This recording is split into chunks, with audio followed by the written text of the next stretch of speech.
Allahumma sholli ala sayyidina Muhammad wa ala ali sayyidina Muhammad. Dengan Bapak siapa, dari mana? Dengan Ahmad Soleh di Tangerang. Silakan bisa langsung bertanya kepada Buya. Baik. Assalamualaikum Buya. Waalaikumsalam warahmatullahi wabarakatuh. Iya. Sebelumnya ana mohon ridhonya. Alhamdulillah ana mengambil ilmu dari kajian-kajian Buya. Jadi ana mohon ridho dari Buya. Kemudian pertanyaannya, ada hadis yang artinya umatku akan terpecah menjadi 73 golongan, 72 masuk neraka dan 1 ke surga. Nah, ini ada kelompok jamaah di Indonesia ini yang mengklaim bahwa jamaahnya ini ya yang akan menjadi penghuni surga karena jamaah ini mempunyai seorang khalifah, pemimpin di dalam agama. Katanya kalau urusan negara ya pemimpinnya presiden, tapi kalau urusan agama ya khalifah, dan itu harus ada, wajib adanya, begitu Bu ya. Apakah benar hadis itu maknanya seperti itu? Yang selamat adalah al-jamaah yang dipimpin oleh seorang khalifah Bu ya. Terima kasih, syukron jawabannya. Wassalamualaikum warahmatullahi wabarakatuh. Waalaikumsalam warahmatullahi wabarakatuh. Pertama tentang hadis ataftariqu ummati ila 73 firqatan, bahwa umatku akan terbagi menjadi 73 golongan. Ulama hadis meninjau tentang kebenaran hadis tersebut. Sebab di dalam hadis ini ternyata ada 3 model riwayat. Yang pertama adalah kulluha finnari illa wahidah. Semuanya di neraka kecuali 1. Riwayat pertama. Riwayat kedua termasuk Ibnu Saibah mengatakan kulluha fil jannah illa wahidah. Semuanya di surga kecuali 1. Riwayat ketiga adalah kulluha fil jannati illa zanatiqah. Semua di surga kecuali janatik. Baik. Adapun ini akan tapi riwayat yang kulluha finnari illa wahidah, muhadditsun mengatakan adalah, sebagian mengatakan adalah hadis yang dianggap dan sah. Ternyata riwayat lain mengatakan hadis sahihnya adalah kulluha fil jannati illa wahid. Yang 1 semua di surga kecuali 1. Secara makna di situ ada mungkin disebut semacam itirab.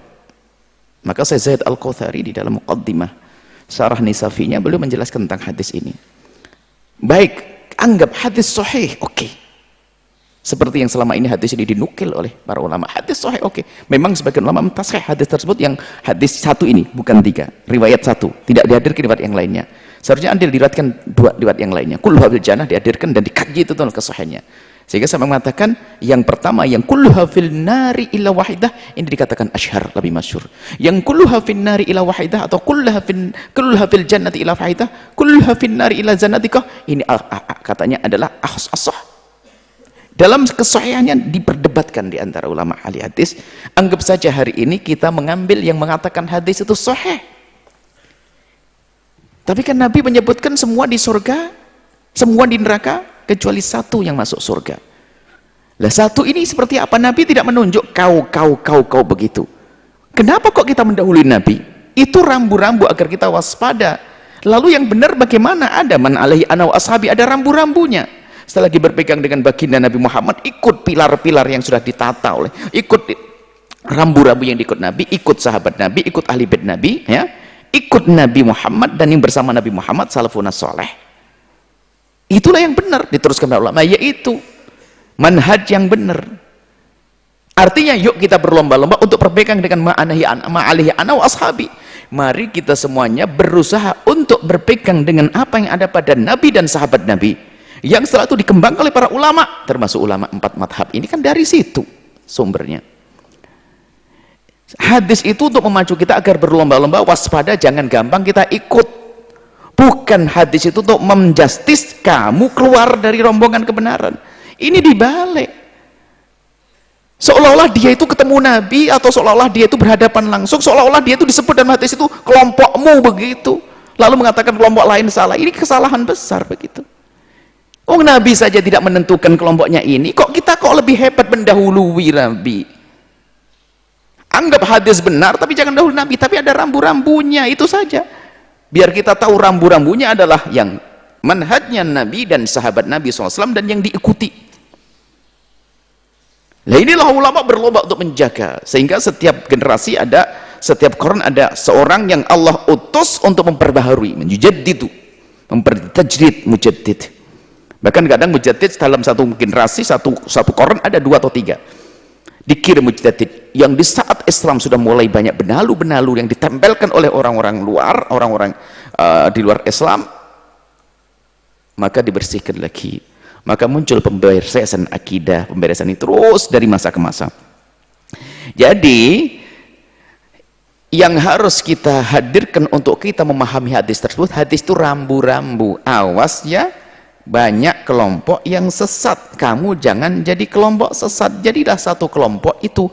Kelompok itu yang mana? Kelompok itu cirinya begini, ikut manhaj sahabat Nabi, manhaj Rasulullah. Yang di dalam sahabat Nabi ada manhaj ahli bait Nabi Muhammad. Maka di situ ada 2 pilar. Kalau pengen benar, pilar Islam yang benar, pilar sahabat Nabi, hubbu ashabi Rasulullah, mencintai sahabat Nabi. Yang kedua mencintai ahli bait Nabi SAW.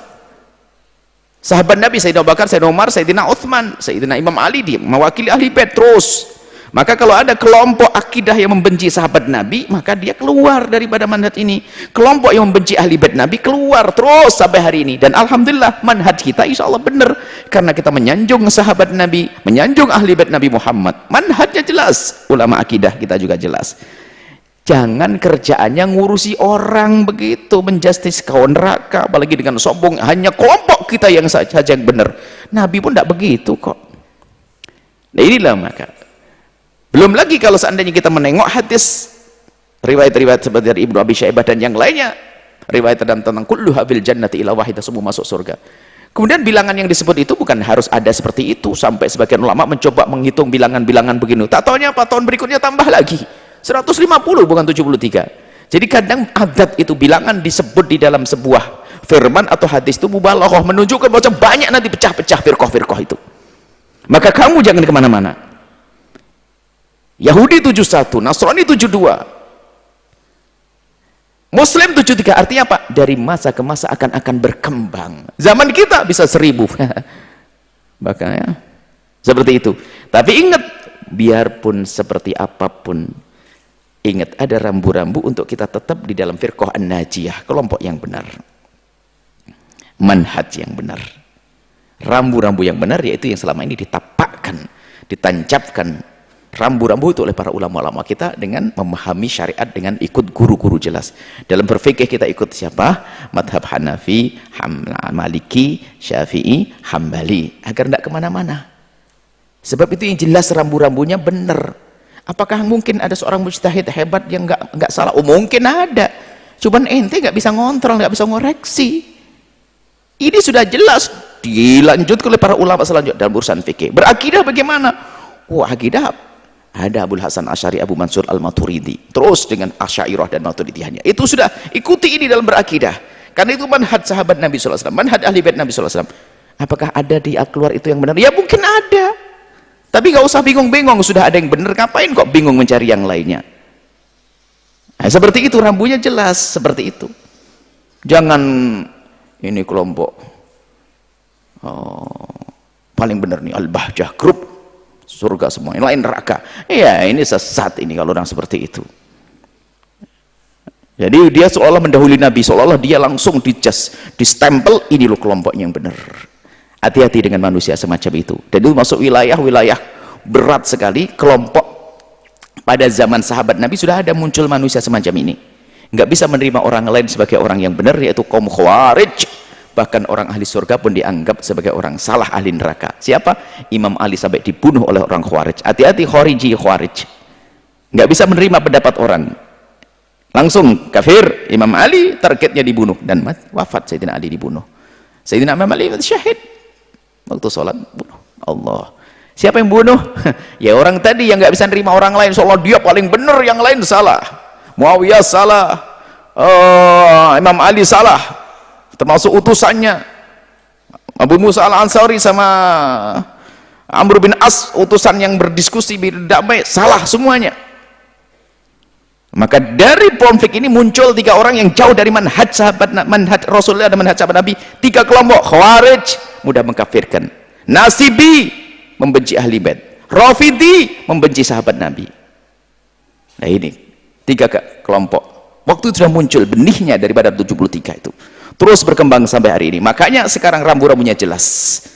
Ma'alihi ana wa ashabi, yang menjadi pegangan baginda Nabi dan sahabat Nabi, itulah yang hendaknya kita ikuti sampai hari ini, yaitu manhaj ahli sunnati wal jamaati asy'ariyati. Selesai. Wal maturidiyati.